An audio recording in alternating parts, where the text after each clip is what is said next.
Bloomberg Audio Studios. Podcasts, radio, news. Moira Olstead dreams of becoming an elementary school teacher. So last year, she enrolled in an online program at Central Methodist University, working toward a degree while taking care of her toddler. For one of her classes, Moira had to turn in weekly writing assignments, summarizing news articles, which was easy enough. But just weeks into the fall semester, she got an unexpected grade back. Early on in the semester, in one of her courses, she had received a 0. Jackie Davalos is a tech reporter for Bloomberg. She spoke to Moira over the phone. Initially, I completely freaked out. For those summary articles, mainly what we're doing is taking in a bunch of information and just summarizing in maybe 2-3 paragraphs max. She didn't really know what had happened. She just kind of saw it pop up on her student portal. She raised this with the professor, and the professor told her that she had been flagged for using AI. She was like, hey, I run everybody's work through an AI detector, and yours has been flagged many times.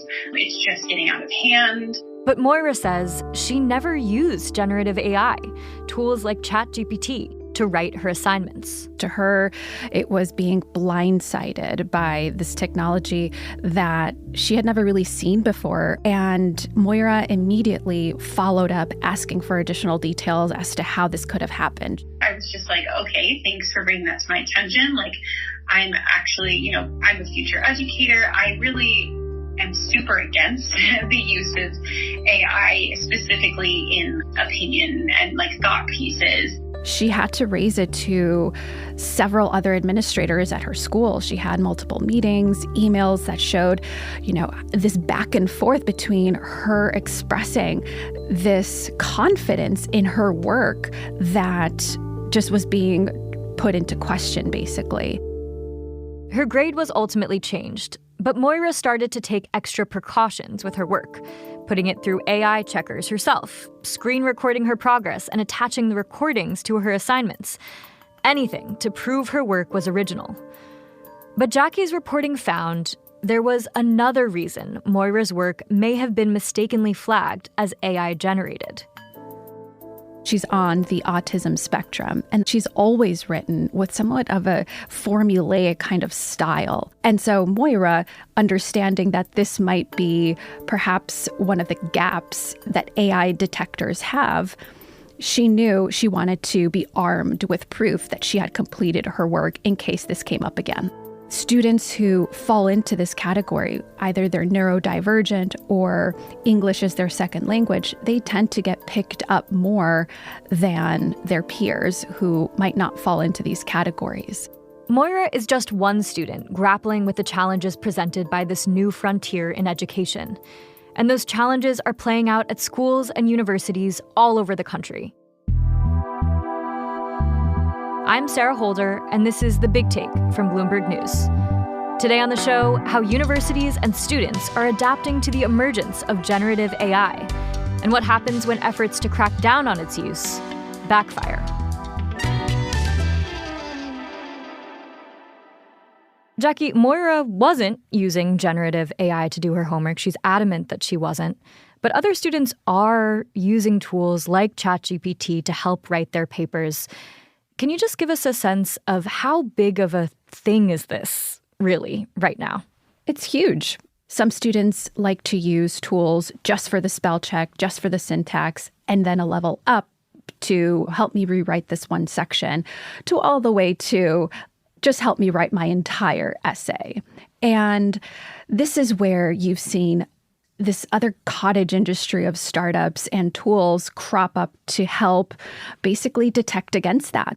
I want to know more about how these AI detectors come to determine whether and how much a student has used AI in their writing or in their homework assignments.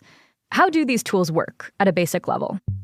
AI detection software like Turnitin, CopyLeaks, and GPT-0, which were some of the other startups that we had looked at, basically use technology not so dissimilar from that of a ChatGPT. They train their systems off of just a lot of text in the same way that, ChatGPT does. However, AI writing detectors look at what's called perplexity. And this is just a fancy term for a measure of how complex the words are in any given submission or a sentence or paragraph. We speak with a lot of variety. We vary our sentence structure and diction throughout a particular sentence or passage. If word choices are a little bit more generic and formulaic, that's going to have a higher chance of being flagged by an AI detector. And it basically spits out a percentage of how much it believes the assignment is AI generated. And so in Moira's case, it was a majority of it. It doesn't highlight which passages. It also doesn't give you an answer for how it got there. It's kind of this black box. So educators are using these AI-powered detectors to root out AI-powered papers. But how well do these tools actually work? We found that they're actually highly accurate. So we tested GPT-0 and CopyLeaks on a random sample of 500 college application essays that were submitted to Texas A&M in the summer of 2022. This is important because, as we know, ChatGPT was released in the fall of 2022. So we know that these essays were not AI generated because ChatGPT hadn't even been released yet. After running the analysis, we found that these startups falsely flagged about 1% to 2% of the essays as likely written by AI. And in some cases, they claim to have near 100% certainty. But the problem is 1% to 2% of essays is still high in some ways. And that small error rate can add up, just given how many student assignments are submitted throughout the year across the country. Yet 2 out of every 100 students running the risk of being mistakenly accused of plagiarism, maybe getting expelled, still feels pretty bad. Who is this affecting most? We found 2 groups, and that can be particularly vulnerable to some of the flaws in AI detection software. One is if you're neurodivergent, like Moira, if you're on the spectrum, for example. Another is if English is your second language. How disproportionately are these kinds of students being impacted by these false flags? Stanford researchers found that AI detectors were almost perfect when checking essays written by US-born 8th grade students, but they flagged over half of those essays written by non-native English speakers as AI generated. So the false flag there is extremely high. What about the impact on professors themselves? Is it making them more skeptical, more paranoid of the work that students are turning in?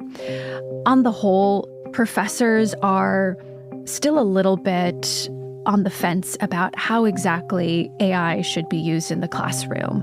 You have some who are wanting to incorporate it into aspects of the curriculum, like using it to help you brainstorm or do some of the initial research. Other professors are telling me, we don't mind if you want to have ChatGPT write this aspect of your essay, just cite it appropriately. Professors are trying to figure out, at what point does AI kind of erode the experience of learning? And at what point does it actually help it? But if there's one thing that professors agree on, it's that it's not going anywhere. AI isn't going anywhere. But how can students and educators use the technology responsibly? That's after the break.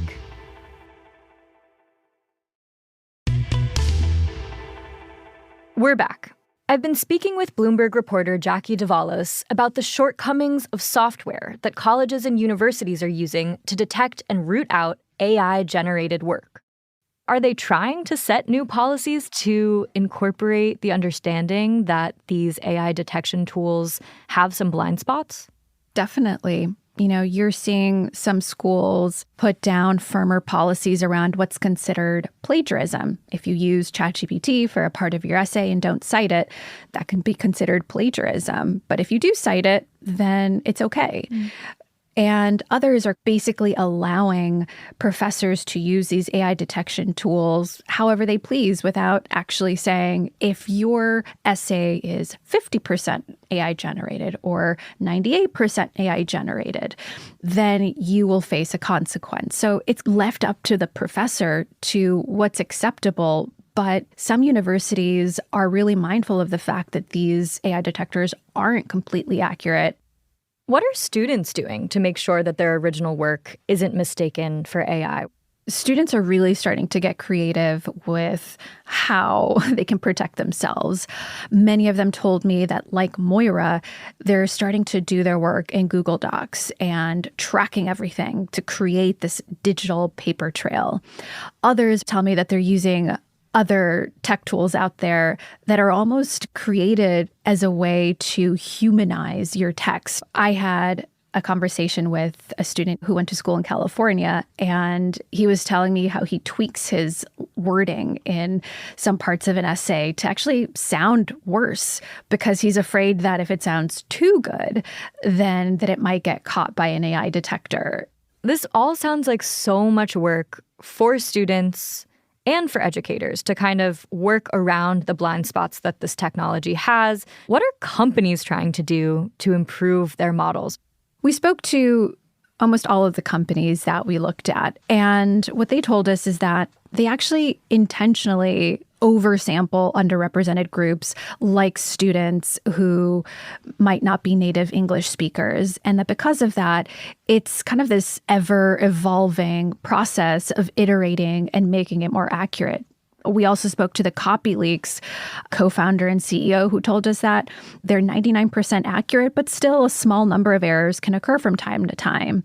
GPT-0 was another company who told us that they're actually coming out with another tool that is almost like a tool that students will be able to write into, and it not only tracks your work, it has timestamps around when you entered the document, when you exited. So these companies are creating the problem and then offering solutions for the problem. In some ways, yes.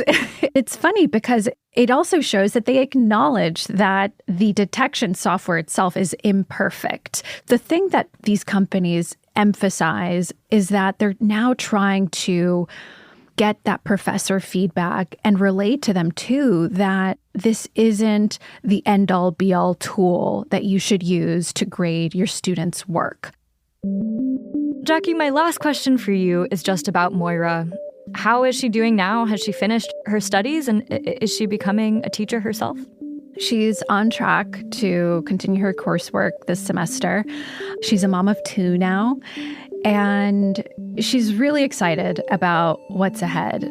It's an ever-evolving world, and she tells us that despite this overwhelming incident, which was unfortunate, she's still looking forward to being an educator in the future.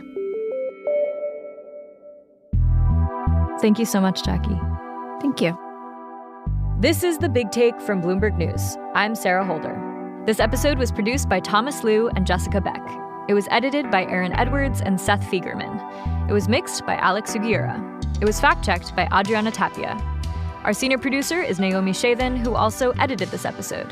Our senior editor is Elizabeth Ponso. Our executive producer is Nicole Beamsterboer. Sage Bauman is Bloomberg's head of podcasts. If you like this episode, make sure to subscribe and review The Big Take wherever you get your podcasts. It helps people find the show. Thanks for listening. We'll be back next week.